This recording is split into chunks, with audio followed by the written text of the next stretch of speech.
Okay, today we're doing Dishonored 1 and 2. I mentioned this around after this fluke, but it's never really too late. We're also going to talk a little bit about Death to the Outsider, but I don't have too much to say about it. Anyway, so Dishonored is a great stealth action series. So let's get started with Dishonored 1. The game has a very good gameplay. The combat has a good use of melee and ranged attacks and gadgets. The swordplay is simple, blocking attack system, but works really well. The range shooting is good, and the limited lock-on works really well to replace ADS. The gadgets are good and all useful and fun. The stuff is also very good.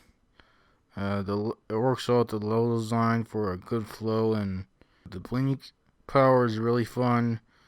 Not only allows you to get around the environment really well, but opens up combat and stealth more. The other powers are also really good. They're all fun and useful and unique. It's a fairly good skill system, and the bonus shards work as smaller, more specific upgrades. The level design is extremely good. Very open levels that present you with many different ways to play. This game is good at making hidden feeling paths, like the big pipes on the side of buildings or hidden crawl spaces. There's also a lot of good use of verticality. There's fairly decent enemy variety in the series. One thing also is that it's sort of a problem that it's funner to play lethally. Stealth kills are not only much quicker, but have a better feel. You also miss out on a lot of gadgets in combat.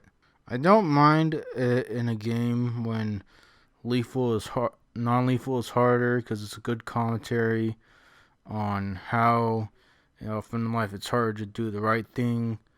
But I don't like when it's funner to play lethally, because then it feels like the game's sort of just punishing you. It feels unnecessary to do that. The story's fairly decent, a good rescue, kill the bad guy story.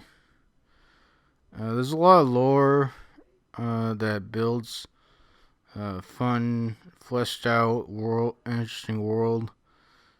The world has a good mix of steampunk, dark supernatural, sort of creepy horror stuff, and gritty crime.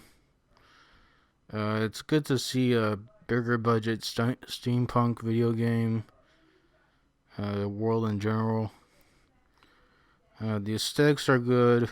The aesthetics have a good look with good environments like old seaside cities, grimy factories, and ornate mansions.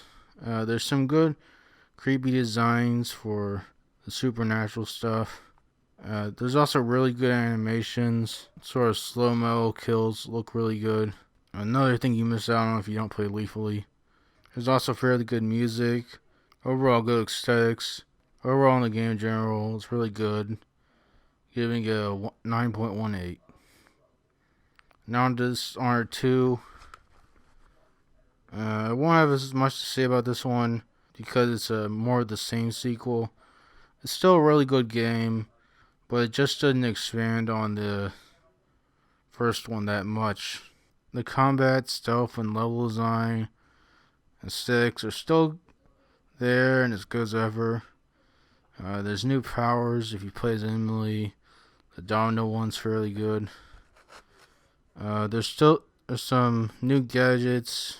Clockwork soldiers are a fairly decent enemy. The good design. There's also some good level mechanics, like the moving layout of the Clockwork Mansion, and the particularly good level with the time travel mechanic, like the Effect and Cause level of Titanfall 2. The story is also fairly similar, and like the last one, is similarly decent. The sticks are still good, despite being a bit more angular. Overall, it's still fun. It's not as good as the first one, because it's not as original, despite the fact that it's arguably better in some ways. And I'm giving this one an 8.96. Not just going to talk a little about Death of the Outsider. It's a more of the same for a more of the same game. There's some new powers. They didn't have the skill system. There's some good environments. It's also a bit short. But it is a sort of a smaller game. The story's a little bit more, perhaps a bit more complicated than the other two. It's a fairly good game. Despite being copy of a copy sort of thing.